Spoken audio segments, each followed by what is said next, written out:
আসসালামু আলাইকুম। আজকে আমি আপনাদের সামনে তথ্য ও যোগাযোগ প্রযুক্তি বিষয়ে একটি গুরুত্বপূর্ণ প্রশ্ন এবং সেই প্রশ্নের উত্তর নিয়ে আলোচনা করব।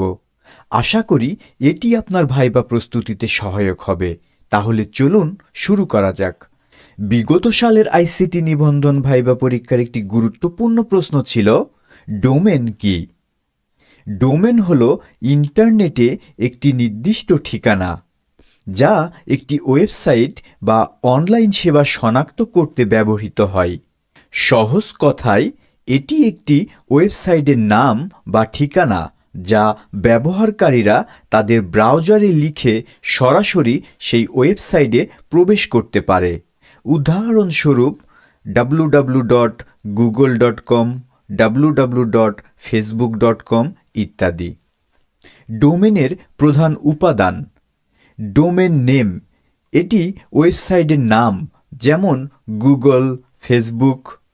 ডোমেনের এক্সটেনশন, এটি ডোমেনের শেষ অংশ, যা সাধারণত .com, .org, .net ইত্যাদি হয়। ডোমেনের ধরন: টপ লেভেল ডোমেন, এগুলো হলো ডোমেনের এক্সটেনশন, যেমন .com, .org, .net। Country code top level domain নির্দিষ্ট দেশ নির্দেশ করে, যেমন .bd, .in। সাবডোমেইন মূল ডোমেনের আগে যোগ করা হয়, যেমন ব্লগ, explain.com। ডোমেন মূলত ডিএনএস ব্যবহার করে কাজ করে থাকে, যা ডোমেনের নামকে আইপি ঠিকানায় রূপান্তরিত করে, যাতে ইন্টারনেটের মাধ্যমে সার্ভার থেকে সঠিক তথ্য পাওয়া যায়।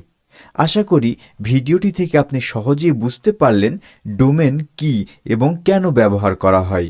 কথা হবে পরের ভিডিওতে নতুন কোনো টপিকস নিয়ে। সেই পর্যন্ত সবাই ভালো থাকবেন। ধন্যবাদ।